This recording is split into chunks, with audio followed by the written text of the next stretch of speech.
الحمد للہ وحدہ والصلاة والسلام علی من لا نبی بعدہ اما بعد فاعوذ باللہ من الشیطان الرجیم بسم اللہ الرحمن الرحیم الا تنصروه فقد نصرہ اللہ اذ اخرجہ الذین کفروا ثانی اثنین اذ ہما فی الغار اذ یقول لصاحبہ لا تحزن ان اللہ معنا صدق اللہ العظیم۔ برادران اسلام اور انتہائی قابل احترام معزز سامعین،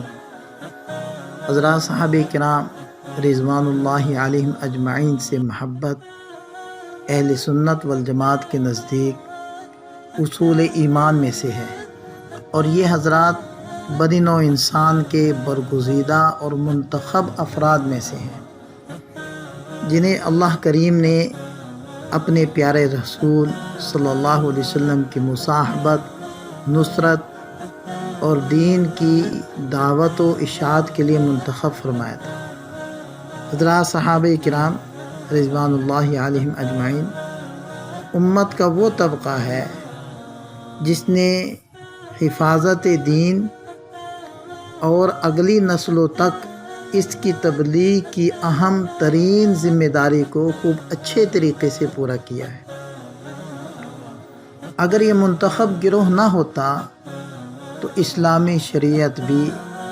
یہودیت اور مسیحیت کی طرح تحریف کا شکار ہو چکی ہوتی۔ حضرات صحابہ کرام کے امت پر بے شمار احسانات ہونے کے ناطے ہمارے اوپر یہ فرض عائد ہوتا ہے کہ ہم ان معزز ہستیوں کے ساتھ محبت بھی کریں، اور محبت بھی اس کے پورے تقاضوں کے ساتھ کریں۔ اسی مناسبت سے آج کے خطبہ جمعہ میں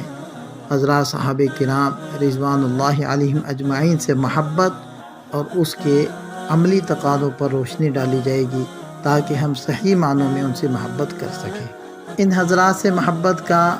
پہلا اور اہم ترین تقاضا یہ ہے کہ ان سے دل و جان سے محبت کی جائے، جیسے کہ اللہ تعالیٰ بھی ارشاد فرماتے ہیں انما ولیکم اللہ ورسولہ والذین آمنوا الذین یقیمون الصلاۃ ویؤتون الزکاۃ وہم راکعون۔ تمہارے دوست تو اللہ اور اس کے پیغمبر اور مومن لوگ ہی ہیں جو نماز پڑھتے ہیں اور زکوٰۃ دیتے ہیں اور رکوع کرنے والے ہیں۔ اس آیت میں اہل ایمان سے محبت کرنے والے کو اللہ تبارک و تعالیٰ کا ولی قرار دیا گیا ہے، اور جس وقت یہ آیت نازل ہوئی اس وقت اہل ایمان صرف حضرات صحابہ کرام رضوان اللہ علیہم اجمعین ہی تھے۔ چنانچہ صحیح بخاری شریف کی روایت ہے، سیدنا انس رضی اللہ عنہ ارشاد فرماتے ہیں آیت الایمان حب الانصار و آیت النفاق بغض الانصار۔ انصار سے محبت ایمان کی علامت ہے، اور انصار سے بغض و عداوت نفاق کی علامت ہے۔ اور بعض صحابہ کرام تو وہ بھی ہیں جن کے لیے نبی پاک صلی اللہ علیہ وسلم نے باقاعدہ دعا کی ہے کہ اے اللہ ان سے لوگ محبت کریں، جیسے کہ سیدنا ابو ہریرہ رضی اللہ عنہ کی والدہ کے قبول اسلام کا واقعہ صحیح مسلم شریف کے اندر ہے کہ حضرت ابو ہریرہ رضی اللہ عنہ نے اپنی والدہ کے ایمان کی بڑی کوشش کی، مگر وہ اسلام نہ لائیں، تو انہوں نے نبی پاک صلی اللہ علیہ وسلم کی خدمت میں حاضر ہو کر اپنے والدہ کے ایمان کے لیے دعا کی درخواست کی۔ آپ علیہ السلام نے دعا کر دی تو انہیں ایمان کی دولت نصیب ہو گئی۔ حضرت ابو ہریرہ رضی اللہ عنہ خوشی خوشی اس کی بشارت لے کر آپ علیہ السلام کی خدمت اقدس میں حاضر ہوئے اور والدہ کے ایمان کی بشارت دی، اور مزید عرض کیا کہ اے اللہ کے رسول، آپ اللہ سے دعا کریں کہ اللہ تعالیٰ میری اور میری والدہ کی محبت اپنے مومن بندوں کے دلوں میں پیدا کر دے، اور مومنوں کی محبت ہمارے دلوں میں ڈال دے۔ چنانچہ نبی پاک صلی اللہ علیہ وسلم نے دعا کی اور فرمایا اللہم حبب عبیدک ھذا یعنی ابا ہریرہ وامہ الی عبادک المؤمنین وحبب الیہم المؤمنین، کہ اے اللہ اپنے اس بندے یعنی ابو ہریرہ رضی اللہ عنہ اور ان کی والدہ کی محبت اپنے مومن بندوں کے دل میں ڈال دے، اور ان کے دلوں میں مومنین کی محبت ڈال دے، سیدنا ابو ہریرہ رضی اللہ عنہ فرماتے ہیں کہ پھر ایسا ہوا کہ کوئی ایسا مسلمان پیدا نہیں ہوا جس نے میرا ذکر سن کر یا مجھے دیکھ کر مجھ سے محبت نہ کی ہو۔ حلیۃ الاولیاء میں امام ابو نعیم اصفہانی رحمہ اللہ نے امام فضیل بن عیاض رحمہ اللہ سے نقل کیا ہے کہ وہ فرمایا کرتے تھے کہ میں ان سے محبت کرتا ہوں جن سے اللہ محبت کرتے ہیں، اور یہ وہی لوگ ہیں جن کی زبان درازیوں سے حضرات صحابہ کرام رضوان اللہ علیہم اجمعین محفوظ ہیں، اور میں ان سے بغض رکھتا ہوں جن سے اللہ بغض رکھتے ہیں، اور وہ بدعتی اور گمراہ لوگ ہیں۔ اور اسی کتاب میں امام ابو حفص عمر بن سلیم رحمہ اللہ فرماتے ہیں کہ لو ان رجلا ارتکب کل خطیئہ ما خلا الشرک باللہ وخرج من الدنیا سلیم القلب لاصحاب رسول اللہ صلی اللہ علیہ وسلم غفر اللہ له۔ اگر کوئی شرک کے علاوہ دوسرے گناہ کا مرتکب ہو اور دنیا سے جائے اس حالت میں کہ اس کا دل حضرات صحابہ کرام کے بارے میں پاک اور صاف ہو، اللہ تعالیٰ اسے معاف فرما دے گا۔ جب ان سے کہا گیا کہ اس کی کوئی دلیل ہے تو انہوں نے فرمایا ہاں، اللہ سبحانہ وتعالیٰ نے فرمایا ہے اے میرے حبیب کہہ دیجئے کہ اگر تم اللہ سے محبت چاہتے ہو تو میری اتباع کرو۔ آپ علیہ السلام کی اتباع یہ ہے کہ آپ علیہ السلام کی وجہ سے حضرات صحابہ کرام سے محبت کی جائے، کیونکہ نبی پاک صلی اللہ علیہ وسلم اپنے حضرات صحابہ کرام سے محبت کیا کرتے تھے۔ اور ابو سعید احمد بن محمد نیشاپوری رحمہ اللہ جو اس قول کے راوی ہیں فرماتے ہیں کہ میں فارس میں تھا تو مجھ سے امام ابو حفص رحمہ اللہ کے اس قول کے بارے میں پوچھا گیا تو میں نے ایک دن میں ان کا یہ قول 1000 مرتبہ ذکر کیا اور لوگوں کو ملا کروایا۔ اور امام بشر حافی رحمہ اللہ فرماتے ہیں اوثق عملی فی نفسی حب اصحاب محمد صلی اللہ علیہ وسلم، میرے نزدیک میرا سب سے پختہ عمل نبی پاک صلی اللہ علیہ وسلم کے صحابہ کرام سے محبت ہے۔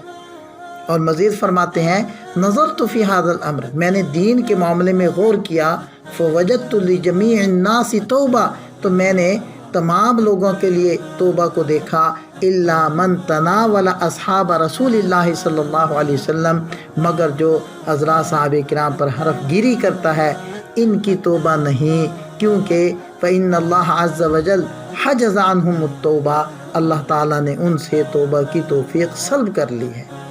اور اس کی وجہ صاف ظاہر ہے کیونکہ حضرات صحابہ کرام پر حرف گیری وہ اہل بدعت کا شعار ہے۔ ظاہر ہے کہ جب وہ اس بری عادت سے باز آئیں گے تبھی انہیں توبہ کی توفیق ملے گی۔ اور یہی بات امام بشر حافی رحمہ اللہ اپنے شیخ امام فضیل بن عیاض رحمہ اللہ سے نقل کرتے ہیں کہ مجھے یہ بات پہنچی ہے کہ اللہ تعالیٰ کسی بدعتی کی توبہ قبول نہیں کرتے، اور سب سے بری بدعت صحابہ کرام رضوان اللہ علیہم اجمعین سے بغض رکھنا ہے۔ اور امام بشر فرماتے ہیں کہ یہ بات کہہ کر امام فضیل رحمہ اللہ نے میری طرف دیکھا اور فرمایا اللہ تعالیٰ کے ہاں اپنا پختہ عمل، مضبوط عمل حضرات صحابہ کرام کی محبت کو بناؤ۔ اگر تو قیامت کے دن ریت کے ذرات کے برابر گناہ لے کر آئے گا اللہ تعالیٰ تمہیں معاف فرما دے گا، لیکن اگر تیرے دل میں ذرہ برابر بھی حضرات صحابہ کرام رضوان اللہ علیہم اجمعین کے بارے میں بغض ہوا تو تیرا کوئی عمل تجھے کوئی فائدہ نہیں دے گا۔ امام عبداللہ بن مبارک رحمہ اللہ فرماتے ہیں کہ خصلتان من کانت فیہ الصدق وحب اصحاب محمد صلی اللہ علیہ وسلم فارجو ان ینجو ان سلم، کہ ایمان کے بعد 2 خصلتیں ہیں جس میں وہ پائی جائیں گی، امید ہے وہ نجات پا جائے گا، ایک سچ و صدق اور دوسری نبی پاک صلی اللہ علیہ وسلم کے صحابہ سے محبت۔ اور امام فضیل رحمہ اللہ فرمایا کرتے تھے کہ میں حضرات صحابہ کرام سے محبت کا ذخیرہ جمع کر رہا ہوں، جو صحابہ کرام رضوان اللہ علیہم اجمعین کے لیے رحم و کرم کی دعا کرتا ہے، اللہ اس پر رحم فرمائے۔ امام زہری رحمہ اللہ فرماتے ہیں کہ میں نے صحابہ کرام کے بارے میں امام سعید بن مسیب رحمہ اللہ سے پوچھا تو انہوں نے فرمایا اسمع یا زہری، اے زہری سنو، من مات حبا لأبی بکر وعمر وعثمان وعلی وشہد للعشرۃ بالجنہ، سنو جو ابو بکر، عمر، عثمان اور علی رضوان اللہ علیہم اجمعین سے محبت کرے، عشرہ مبشرہ کی جنتی ہونے کی شہادت دے، حضرت امیر معاویہ رضی اللہ عنہ کے لیے رحمت کی دعا کرے، تو اللہ تعالیٰ کے لیے ہے یہ بات کہ اللہ اس سے حساب کتاب نہ لے۔ اور سلسلۃ الاحادیث صحیحہ، اس کتاب کے اندر ایک روایت سیدنا عبداللہ رضی اللہ عنہ روایت کرتے ہیں کہ نبی پاک صلی اللہ علیہ وسلم نے ارشاد فرمایا، طوبیٰ لمن رآنی وطوبیٰ لمن رآ من رآنی وطوبیٰ لمن رآ من رآ من رآنی، مبارک ہو جس نے مجھے دیکھا یعنی صحابی اور مجھ پر ایمان لایا، اور مبارک ہو اسے جس نے اسے دیکھا جس نے مجھے دیکھا یعنی تابعی اور مجھ پر ایمان لایا، اور مبارک ہو اسے جس نے صحابی کو دیکھنے والے یعنی تبع تابعی کو دیکھا اور ایمان لایا۔ اور سیدنا عبداللہ ابن مسعود رضی اللہ عنہ فرماتے ہیں کہ نبی پاک صلی اللہ علیہ وسلم سے کسی نے دریافت کیا کہ یا رسول اللہ کون سے لوگ افضل ہیں؟ تو آپ علیہ السلام نے ارشاد فرمایا، خیر الناس قرنی ثم الذین یلونہم ثم الذین یلونہم، میرے زمانے کے لوگ سب سے بہتر ہیں، پھر ان کے بعد میں آنے والے، پھر ان کے بعد میں آنے والے۔ یہ صحیح مسلم شریف کی روایت ہے۔ اور مسند احمد کی ایک روایت ہے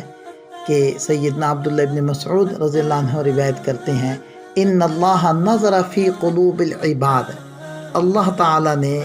اپنے سب بندوں کے دلوں پر نظر ڈالی، فوجد قلب محمد صلی اللہ علیہ وسلم خیر قلوب العباد، تو نبی پاک صلی اللہ علیہ وسلم کے قلب کو ان سب قلوب میں بہتر پایا، فاصطفاہ لنفسی، ان کو اپنی رسالت کے لیے منتخب فرمایا، فابتعثہ برسالتی، اور اپنا رسول بنا کر بھیجا، ثم نظر فی قلوب العباد بعد قلب محمد، نبی پاک صلی اللہ علیہ وسلم کے بعد پھر دیگر قلوب پر اللہ تعالیٰ نے نظر رحمت فرمائی، فوجد قلوب اصحابہ خیر قلوب العباد فجعلہم وزراء نبیہ، تو اصحاب محمد صلی اللہ علیہ وسلم کے قلوب کو دوسرے سب بندوں کے قلوب سے بہتر پایا،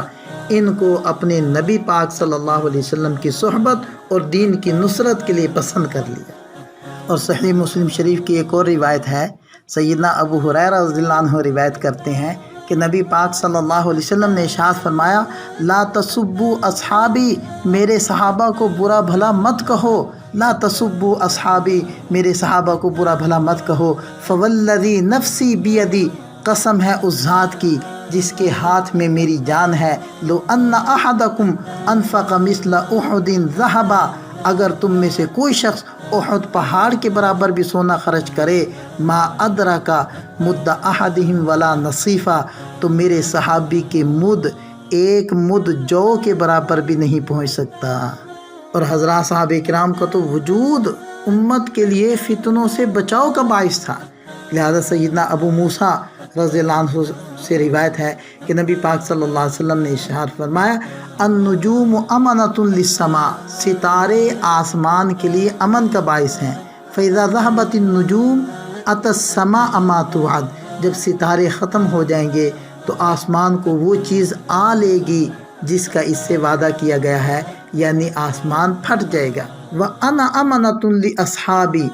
میں امن کا باعث ہوں اپنے اصحاب کے لیے، فَإِذَا ذَهَبْتُ أَتَى أَصْحَابِي مَا يُوعَدُونَ، جب میں رخصت ہو جاؤں گا تو صحابہ کو وہ چیز آ لے گی جس کا ان سے وعدہ کیا گیا، یعنی اختلافات اور دیگر فتنے۔ وَأَصْحَابِي أَمَنَةٌ لِأُمَّتِي، اور میرے صحابہ امت کے لیے فتنوں سے امن کا باعث ہیں، فَإِذَا ذَهَبَ أَصْحَابِي أَتَى أُمَّتِي مَا يُوعَدُونَ، جب میرے صحابہ بھی چلے جائیں گے تو میری امت کو وہ چیز آ لے گی جس کا ان سے وعدہ کیا گیا، یعنی شرک، بدعات اور دیگر خرابیاں ان میں آ جائیں گی۔ یہ بھی مسلم شریف کی روایت ہے۔ مسلم شریف کی ایک اور روایت میں ہے، سیدنا ابو سعید خدری رضی اللہ عنہ روایت کرتے ہیں کہ نبی پاک صلی اللہ علیہ وسلم نے ارشاد فرمایا، یأتی علی الناس زمان، لوگوں پر ایک ایسا زمانہ آئے گا،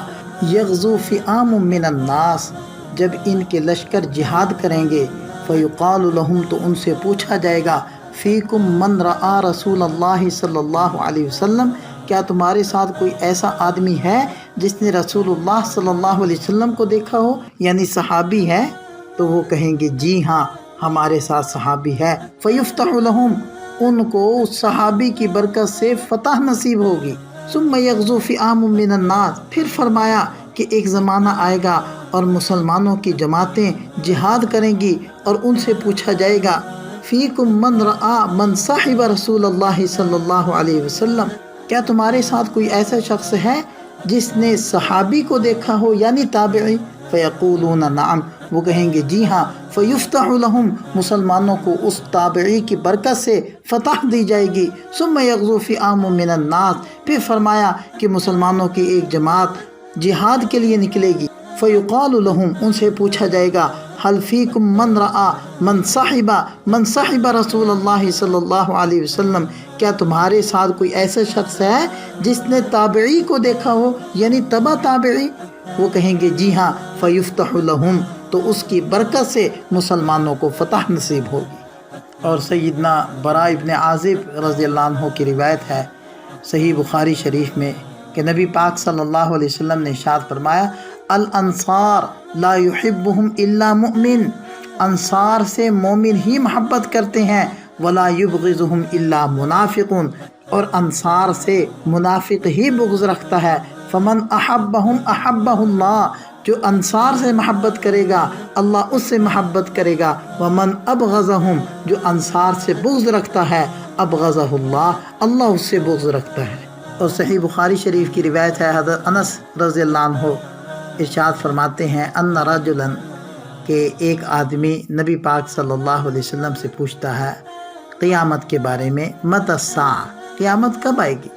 آپ علیہ السلام نے ارشاد فرمایا وماذا اعددت لها، تم نے قیامت کے لیے کیا تیاری کر رکھی ہے؟ کہنے لگا لا شیء، یا رسول اللہ تیاری تو کچھ نہیں کی، الا انی احب اللہ ورسولہ صلی اللہ علیہ وسلم، البتہ اتنی بات ہے کہ مجھے اللہ اس کے رسول سے محبت ہے۔ آپ علیہ السلام نے ارشاد فرمایا انت مع من احببت، تو اسی کے ساتھ ہوگا جس سے محبت کرتا ہے۔ سیدنا انس رضی اللہ عنہ فرماتے ہیں ہمیں اس سے پہلے کسی بات پر اتنی خوشی نہیں ہوئی جتنی خوشی کہ آپ علیہ السلام کے اس ارشاد مبارک کو سن کر ہوئی کہ انت مع من احببت، کہ تو اس کے ساتھ ہوگا قیامت کے دن جس سے تجھے محبت ہے۔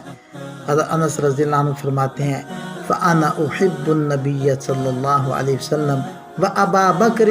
وعمر وارجو ان اکون معهم بحبی ایاہم وان لم اعمل بمثل اعمالہم، کہ میں نبی پاک صلی اللہ علیہ وسلم سے محبت کرتا ہوں، ابو بکر سے، عمر سے رضی اللہ عنہما سے محبت کرتا ہوں، اور مجھے امید ہے کہ اسی وجہ سے روز قیامت میں ان کے ساتھ ہوں گا اگرچہ ان جیسے میں عمل نہیں کر سکتا۔ اور ترمذی شریف کی روایت ہے حضرت عبداللہ ابن عمر رضی اللہ عنہما فرماتے ہیں کہ نبی پاک صلی اللہ علیہ وسلم نے ارشاد فرمایا لَيَأْتِيَنَّ عَلَىٰ أُمَّتِي مَا أَتَىٰ عَلَىٰ بَنِي إِسْرَائِيلَ حَزْوَ النَّعْلِ بِالنَّعْلِ، میری امت پر ایک ایسا وقت آئے گا جیسا بنی اسرائیل پر آیا، دونوں کی حالت اس طرح ایک جیسی ہو جائے گی جس طرح ایک جوتا دوسرے جوتے جیسا ہوتا ہے۔ حتیٰ ان کان منہم من اتی امہ علانیہ لکان فی امتی من یصنع ذلک وان بنی اسرائیل تفرقت علی سنتین وسبعین ملہ وتفترق امتی علی ثلاث وسبعین ملہ، کہ بے شک بنی اسرائیل 72 فرقوں میں تقسیم ہوئی تھی، میری امت 73 فرقوں میں تقسیم ہوگی، کلہم فی النار الا ملۃ واحدہ، تمام فرقے جہنم میں جائیں گے سوائے ایک کے۔ صحابہ نے پوچھا یا رسول اللہ ومن ہیا، وہ ایک فرقہ کون سا ہے؟ آپ علیہ السلام نے ارشاد فرمایا ما انا علیہ و اصحابی، جو میرے اور میرے صحابہ کے طریقے پر چلنے والا ہوگا وہ فرقہ بچے گا جہنم سے، اس کے علاوہ سارے فرقے جہنم کی نظر ہو جائیں گے۔ اور ہمارا یہ ایمان اور عقیدہ ہونا چاہیے کہ اللہ جل شانہ نے قرآن مجید میں یا نبی پاک صلی اللہ علیہ وسلم نے اپنی احادیث میں حضرات صحابہ کرام کی جو شان بیان کی ہے وہ اسی قدر ہے، ان کی شان کو ان کے منصب سے کم بیان کرنا، یہ شان کو بڑھا کر بیان کرنا یہ جائز نہیں۔ لہذا قاضی دمشقی رحم اللہ فرماتے ہیں وَنَحْنُ نُحِبُّ أَصْحَابَ رَسُولِ اللَّهِ وَلَا نُفَرِّطُ فِي حُبِّ أَحَدٍ مِّنْهُمْ، کہ ہم صحابہ کرام سے محبت کرتے ہیں، ان میں سے کسی کی محبت میں غل نہیں کرتے اور نہ ان میں سے کسی سے برات ظاہر کرتے ہیں، اور ہم ان لوگوں سے بغض رکھتے ہیں جو صحابہ سے بغض رکھتے ہیں، اور جب بھی ہم صحابہ کرام کا تذکرہ کرتے ہیں خیر کے ساتھ ہی کرتے ہیں۔ ان سے محبت رکھنا دین اور ایمان اور احسان کی علامت ہے، ان سے بغض رکھنا کفر، نفاق اور سرکشی کی علامت ہے۔ یہود و نصارہ جو ہلاک ہوئے اس کا ایک سبب یہی تھا کہ وہ شان بیان کرنے میں بے حد غل سے کام لیتے تھے۔ یہودیوں نے حضرت عزیر علیہ السلام کو اللہ کا بیٹا بنا دیا، اور عیسائیوں نے حضرت عیسیٰ علیہ السلام کو اللہ کا بیٹا بنا دیا۔ لہذا جو لوگ بعض صحابہ کرام کو اللہ کا درجہ دے دیتے ہیں اور بعض صحابہ کرام کو کسی خاطر میں نہیں لاتے، ایسے افراد کو اپنے اس فعل پر نظر ثانی کی ضرورت ہے۔ سنن کبریٰ کی ایک روایت ہے، سیدنا عمر بن الخطاب رضی اللہ عنہ فرماتے ہیں کہ میں نے نبی پاک صلی اللہ علیہ وسلم سے سنا، آپ فرما رہے تھے اکرموا اصحابی، میرے صحابہ کا احترام کرو۔ علامہ ابن عبد البر مالکی رحمہ اللہ فرماتے ہیں ان جمیعہم ثقات مأمونون، سب صحابہ ثقہ اور امانت دار ہیں، عادل ہیں، اللہ ان سے راضی ہوا۔ ان میں سے ہر ایک نے جو بات نبی کریم صلی اللہ علیہ وسلم سے نقل کی اور اس کے ساتھ نبی پاک صلی اللہ علیہ وسلم کے عمل کی شہادت دی، لفظاً ہو یا عملاً ہو، وہ واجب القبول ہے۔ جہاں حضرات صحابہ کرام سے محبت کرنے والوں سے محبت کرنی چاہیے، اسی طرح ہر اس بندے سے بغض بھی رکھنا چاہیے جو حضرات صحابہ کرام سے محبت نہیں کرتا، کیونکہ ہمارا یہی عقیدہ ہے۔ چنانچہ امام طحاوی رحمہ اللہ فرماتے ہیں کہ ہم رسول اللہ صلی اللہ علیہ وسلم کے صحابہ سے محبت کرتے ہیں اور ان میں سے کسی کی محبت میں غل نہیں کرتے اور نہ ہی کسی پر تبرہ کرتے ہیں، اور ہم ہر اس شخص سے بغض اور نفرت کرتے ہیں جو صحابہ سے بغض رکھتا ہے، اور ہم ہمیشہ خیر اور بھلائی کے ساتھ ہی حضرات صحابہ کرام کا ذکر کرتے ہیں۔ ان سے محبت کرنا دین ہے، ایمان ہے، احسان ہے، جبکہ ان سے بغض رکھنا کفر ہے، نفاق ہے اور سرکشی اور فساد کا سبب ہے۔ ایسے لوگوں سے ناراضگی کوئی ذاتی مفاد کے لیے نہیں ہے، بلکہ اللہ کی رضا کے لیے ناراضگی ہونی چاہیے، اور اللہ کی ناراضگی کے بارے میں نبی پاک صلی اللہ علیہ وسلم نے ارشاد فرمایا کہ اللہ کے ہاں سب سے محبوب عمل اللہ کی رضا کے لیے دوستی اور اللہ ہی کے لیے دشمنی ہے، اللہ ہی کے لیے محبت اور اللہ ہی کے لیے نفرت ہے۔ الموالات فی اللہ والمعادات فی اللہ والحب فی اللہ والبغض فی اللہ۔ اور ہمارا ایمان ہے کہ تمام انبیاء کرام معصوم اور مغفور ہیں، اور تمام صحابہ کرام معصوم تو نہیں، البتہ مغفور اور محفوظ ضرور ہیں، کیونکہ اللہ تعالیٰ نے دنیا ہی میں صحابہ کرام کو اپنی رضا کا پروانہ دے دیا۔ لہذا اللہ تعالیٰ نے ارشاد فرمایا رضی اللہ عنہم ورضوا عنہ، اللہ ان سے راضی ہو گیا، وہ اللہ سے راضی ہو گئے۔ اور یہ تو دنیا میں ہی خوشخبری ہے، آخرت کے بارے میں اللہ تعالیٰ نے فرمایا والسابقون الاولون من المہاجرین والانصار والذین اتبعوہم باحسان رضی اللہ عنہم ورضوا عنہ وعد لہم جنات تجری تحتها الانہار خالدین فیہا ابدا ذالک الفوز العظیم۔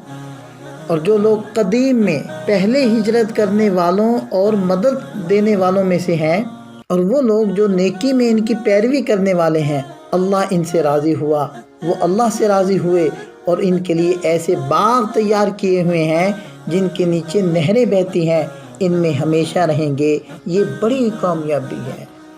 لہذا کسی صحابی کو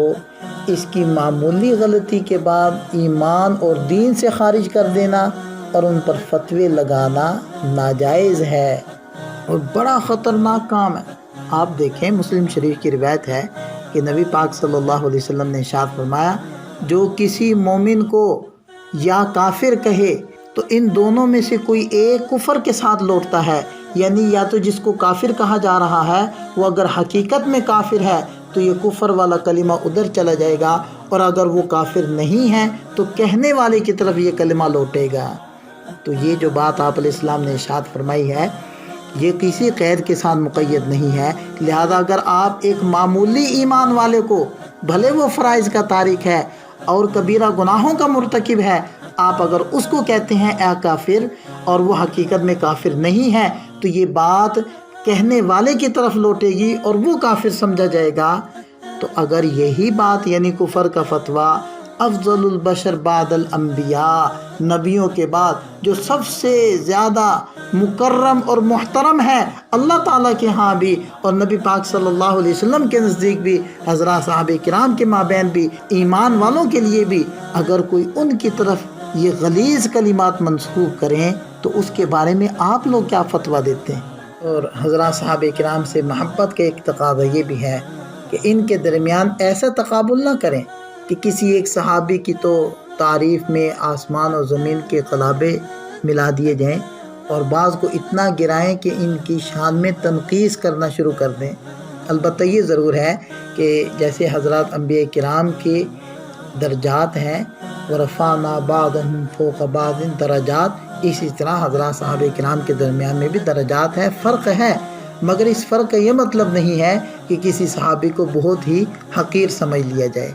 اور ہمارا ایمان ہے کہ نبی پاک صلی اللہ علیہ وسلم کے بعد اس دنیا میں سب سے زیادہ علم، فہم، بصیرت اور حکمت والے افراد وہ حضرات صحابہ کرام ہی تھے۔ اس لیے آپ علیہ السلام کے چلے جانے کے بعد آپ کے صحابہ کے راستے پر چلنا ضروری ہے، جیسے کہ آپ علیہ السلام کی اتباع ضروری تھی۔ جیسے کہ حضرت عبداللہ ابن عمر رضی اللہ عنہ کی روایت گزری ہے کہ بنی اسرائیل کی طرح اس امت میں بھی فرقے ہوں گے، اس میں 72 بنے، اس میں 73 ہوں گے، اور فرمایا کہ سارے جہنم میں جائیں گے، صرف وہ فرقہ بچے گا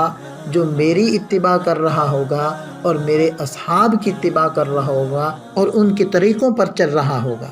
لہذا مومن کامل کے لیے حضرات صحابہ کرام سے محبت شرط لازم ہے۔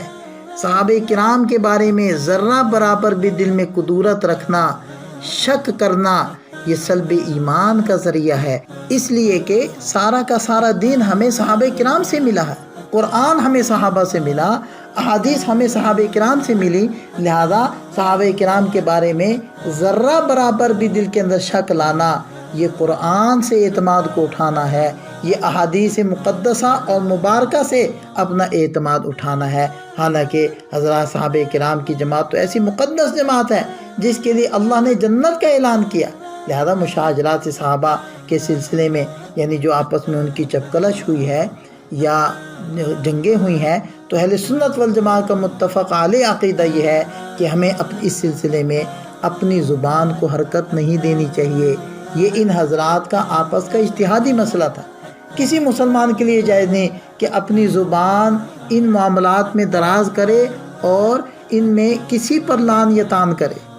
جب صحابہ کرام کی عیب جوئی جائز نہیں تو پھر ان کی کوتاہیوں کو مجالس میں زیر بحث لانا بھی درست نہیں۔ چنانچہ آپ علیہ السلام کا ارشاد ہے، طبرانی شریف کی روایت ہے، طبرانی کی روایت ہے، اذا ذکر اصحابی فامسکو، جب بھی میرے صحابہ کرام کا ذکر ہو تو ان کے خلاف کسی بھی طرح کی بات کرنے سے رک جاؤ۔ اس حدیث پاک سے ہمیں چند باتیں سمجھ میں آئی کہ صحابہ کرام کے خلاف امت کے کسی بھی فرد کو، اگرچہ اس کی کوئی بھی حیثیت ہو، کوئی بھی مقام ہو، اس کو کسی بھی صورت میں یہ اجازت نہیں کہ وہ حضرات صحابہ کرام کے بارے میں کوئی بھی ایسی بات کرے جو بے ادبی یا گستاخی کے زمرے میں آتی ہو۔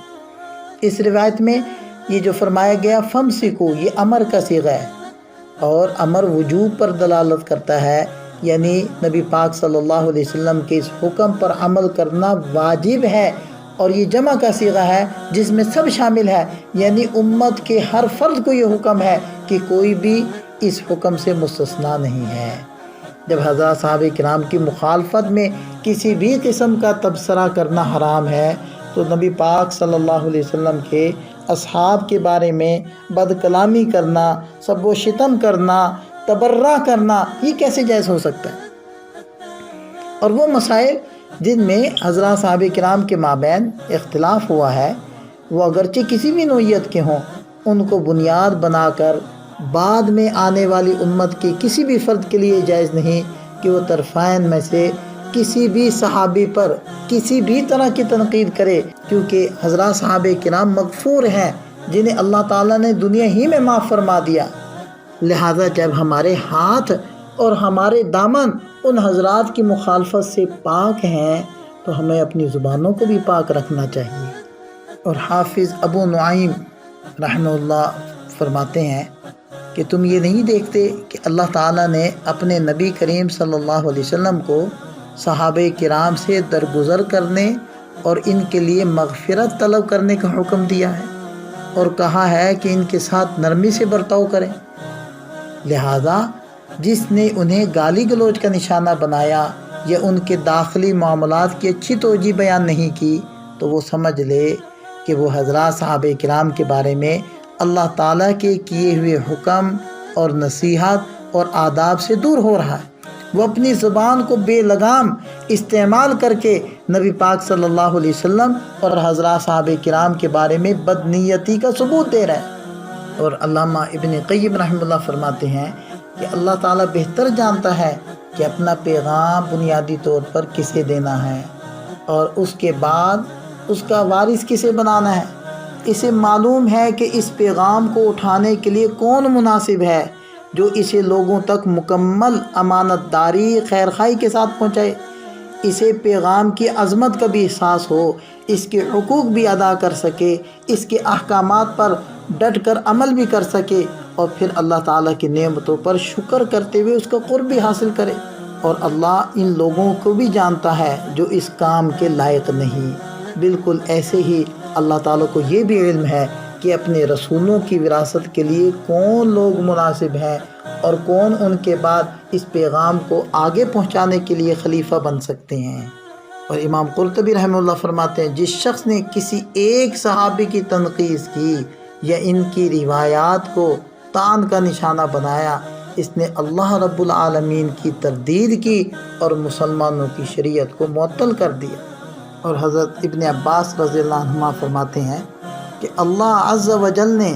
اصحاب محمد صلی اللہ علیہ وسلم کے لیے بخشش کی دعا کا حکم دیا جبکہ وہ جانتا تھا کہ صحابہ کرام آپس میں جنگ کریں گے۔ شیخ الاسلام ابن تیمیہ رحمہ اللہ فرماتے ہیں اس امت کے ابتدائی لوگوں نے ہی اقامت دین کا کام کیا، اس دین کی تصدیق کی، سیکھا اور اس پر عمل کیا، پھر اس کی تبلیغ بھی کی۔ اس کے بعد ان کی شان میں طعن زنی کرنا دین میں طعن زنی ہے، یہی دین انبیاء سے اعراض کا سبب ہے۔ اور بعض علماء نے لکھا ہے کہ حضرات صحابہ کرام سے جو لغزشیں سرزد ہوئی ہیں وہ 5 باتوں میں سے کسی ایک سے زائل ہو چکی ہیں۔ یا تو صحابہ کرام نے اس سے توبہ کر لی ہوگی اور یقیناً کی ہوگی، کیونکہ ان سے بڑھ کر توبہ کی حرص کرنے والا اور کون تھا؟ تو ایسی صورت میں تو ان پر کوئی گناہ باقی ہی نہیں رہتا، کیونکہ آپ علیہ السلام کا ارشاد ہے کہ گناہ سے توبہ کرنے والا ایسا ہے جیسا کہ اس نے گناہ کیا ہی نہیں۔ یا پھر ان کی لغزشیں نیکیوں کے بدلے میں معاف کر دی گئیں، کیونکہ اللہ کریم ارشاد فرماتے ہیں کہ نیکیاں برائیوں کو ختم کر دیتی ہیں۔ اور اس میں کیا شبہ ہے کہ حضرات صحابہ کرام سے بڑھ کر نیکیاں کرنے والا کون ہو سکتا ہے، خاص طور پر جب ادنا سے ادنا صحابی کی نیکی کا اجر بقیہ امت کے نیک ترین آدمی کی بڑی سے بڑی نیکی کے اجر کے مقابلے میں کئی درجہ زیادہ ہے۔ یا پھر ان حضرات کی لغزشیں ان کے پہلے ایمان لانے کی وجہ سے معاف کر دیے گئے ہوں، کیونکہ یہ عمل بھی گناہوں کو ختم کر دیتا ہے۔ یا پھر ان حضرات کی لغزشیں نبی پاک صلی اللہ علیہ وسلم کی اس سفارش اور شفاعت کی بدولت ختم کر دی جائیں گی جو انہیں کل قیامت کے دن حاصل ہوگی، کیونکہ نبی پاک صلی اللہ علیہ وسلم کے فرمان کے مطابق آپ علیہ السلام کی سفارش امت کے ان لوگوں کو حاصل ہوگی جو اللہ تعالیٰ کے ساتھ شرک نہیں کرتے، یعنی صرف موحدین ہی کو حاصل ہوگی۔ تو پھر سوچنے کی بات یہ ہے کہ اس امت میں صحابہ سے بڑھ کر موحدین کی جماعت کون سی ہے، اور صحابہ سے بڑھ کر آپ علیہ السلام کی سفارش کے حقدار اور کون ہے، اور صحابہ کرام سب سے بڑھ کر آپ علیہ السلام کی سفارش کا حق رکھتے ہیں۔ اور مسلم شریف کی روایت ہے، حضرت ام عائشہ صدیقہ رضی اللہ عنہا فرماتی ہیں امروا ان یستغفروا لاصحاب النبی صلی اللہ علیہ وسلم فسبوہم، کہ لوگوں کو تو حکم دیا گیا تھا کہ اصحاب رسول صلی اللہ علیہ وسلم کے لیے مغفرت کی دعائیں کریں، لیکن انہوں نے دعا کرنے کی بجائے انہیں برا بھلا کہنا شروع کر دیا۔ لہذا ایمان کا تقاضا یہ ہے کہ کہ حضرات صحابہ کرام سے دل و جان سے بڑھ کر محبت کرنی چاہیے اور ان کے خلاف اٹھنے والی ہر آواز کو دبا دینا چاہیے۔ ان کے اخلاق و کردار پر کیچڑ اچھالنے والوں کو منہ توڑ جواب دیا جائے اور ہر پلیٹ فارم پر حضرات صحابہ کرام رضوان اللہ علیہم اجمعین کی ناموس کا دفاع کیا جائے، کیونکہ حضرات صحابہ کرام کا دفاع اللہ کے بعد محمد الرسول اللہ صلی اللہ علیہ وسلم نے کیا ہے۔ چنانچہ دفاع صحابہ میں آپ علیہ السلام کے چند فرامین میں پیش کرتا ہوں۔ سیدنا ابو سعید خدری رضی اللہ عنہ کی روایت ہے صحیح بخاری شریف میں کہ نبی پاک صلی اللہ علیہ وسلم نے ارشاد فرمایا، لا تسبوا اصحابی، میرے اصحاب کو برا بھلا مت کہو، فلو ان احدکم انفق مثل احد ذهبا ما بلغ مد احدہم ولا نصیفا، اگر کوئی شخص احد پہاڑ کے برابر بھی سونا اللہ کی راہ میں خرچ کر ڈالے تو ان کے ایک مد غلہ کے برابر بھی نہیں ہو سکتا اور نہ ہی ان کے آدھے مد کے برابر ہو سکتا ہے۔ اور صحیح مسلم شریف کی روایت ہے کہ حضرت خالد بن ولید اور حضرت عبد الرحمن بن عوف رضی اللہ عنہما کے درمیان کوئی جھگڑا ہوا تو سیدنا خالد رضی اللہ عنہ نے حضرت عبد الرحمن بن عوف کو برا بھلا کہہ دیا تو آپ علیہ السلام نے ارشاد فرمایا، لا تسبوا احد من اصحابی، میرے کسی صحابی کو برا مت کہو، فلو ان احدکم لو انفق مثل احد ذهبا، اگر تم میں سے کوئی احد پہاڑ کے برابر سونا صدقہ کرے تو ان میں سے کسی کے 2 چلو یا 1 چلو بھر صدقہ کے برابر نہیں ہو سکتا۔ آپ غور کریں، اگر سیدنا خالد ابن ولید رضی اللہ عنہ جیسے صحابی جو صلح حدیبیہ کے بعد مسلمان ہوئے اور اس قدر بڑا عمل یعنی احد پہاڑ کے برابر سونے کا صدقہ کرنے کے باوجود حضرت عبد الرحمن ابن عوف رضی اللہ عنہ جیسے یعنی جو پرانے صحابی ہیں ان کے قلیل عمل یعنی 1 مد صدقہ کو نہیں پہنچ سکتے، حالانکہ دونوں ہی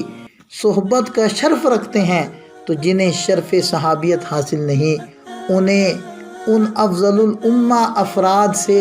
کیسے نسبت ہو سکتی ہے؟ یہاں تو زمین آسمان کا فرق ہے جناب، زمین کی خاک کو ثریا سے کیا نسبت ہو سکتی ہے؟ سوچیں، اگر ایک بعد والا صحابی قدیم صحابی کے مرتبے کو نہیں پہنچ سکتا اور ان کو برا بھلا کہنے کی آپ علیہ السلام نے اجازت نہیں دی، روک دیا، اس شخص کے بارے میں آپ کیا کہیں گے جو آج کے دور میں حضرات صحابہ کرام کو برا بھلا کہے؟ اور سلسلۃ الاحادیث الصحیحہ کے اندر ایک روایت ہے کہ آپ علیہ السلام نے ارشاد فرمایا، من سب اصحابی فعلیہ لعنت اللہ والملائکۃ والناس اجمعین، جس نے میرے صحابہ کو گالی دی اس پر اللہ کی، فرشتوں کی اور تمام لوگوں کی لعنت ہو۔ اس روایت کی روشنی میں وہ تمام لوگ جو نبی پاک صلی اللہ علیہ وسلم کے اصحاب پر تبرہ طعن و تشنیع کرتے ہیں، ملعون ہیں اور ہر قسم کی خیر و بھلائی اور انسانی ہمدردی سے محروم اور مستثنیٰ ہیں، جس پر اللہ تعالیٰ، اس کے فرشتے اور تمام لوگ لعنت کریں، وہ اس لائق ہے کہ اس کی اس قبیح حرکت پر سخت سے سخت گرفت کی جائے اور اس کا معاشرے میں بائیکاٹ کیا جائے، اور ارباب اختیار پر یہ لازم ہے کہ اسے قرار واقعی سزا دی جائے اور اس کے معاملے میں کسی بھی قسم کی کوئی نرمی نہ برتی جائے۔ اور حضرات صحابہ کرام اللہ تعالیٰ کی طرف سے منتخب شدہ افراد ہیں، ان پر طعن اللہ تعالیٰ کے انتخاب پر طعن ہے، جیسے کہ آپ علیہ السلام کا ارشاد ہے المعجم الکبیر میں، ان اللہ اختارنی واختار لی اصحابا، یقیناً اللہ تعالیٰ نے نبوت کے لیے میرا انتخاب فرمایا اور میرے لیے ساتھیوں کا یعنی صحابہ کرام کا انتخاب فرمایا۔ فجعل لی منہم وزراء وانصارا واسحارا، لہذا ان میں سے کچھ کو میرا وزیر بنایا، کچھ کو مددگار اور کچھ کو میرا سسر اور داماد بنایا۔ پھر ارشاد فرمایا، فمن سبہم فعلیہ لعنت اللہ والملائکۃ والناس اجمعین، جو میرے صحابہ کو برا کہے ان پر اللہ تعالیٰ، فرشتوں اور کائنات کے تمام لوگوں کی لعنت ہو۔ لا يقبل اللہ منہ یوم القیامت صرفا ولا عدلا، کل قیامت کے دن اللہ تعالیٰ اس کا نہ کوئی فرض قبول فرمائے گا نہ ہی نفل عمل قبول فرمائے گا۔ یہ روایت اس بات کا واضح ثبوت ہے کہ نبی پاک صلی اللہ علیہ وسلم کے لیے صحابہ کرام کا انتخاب اللہ رب العالمین نے فرمایا ہے، اور جو صحابہ کرام پر طعن کرتا ہے وہ معاذ اللہ در حقیقت اللہ تعالیٰ کے انتخاب پر طعن کرتا ہے۔ اللہ تعالیٰ ہم سب کو ہدایت عطا فرمائے، اور جن لوگوں کی قسمت میں ہدایت نہیں ہے، ازلی بدبخت ہیں، اللہ تعالیٰ ان کے ناپاک وجود سے اپنی زمین کو پاک فرمائے۔ وآخر دعوانا الحمدللہ رب العالمین۔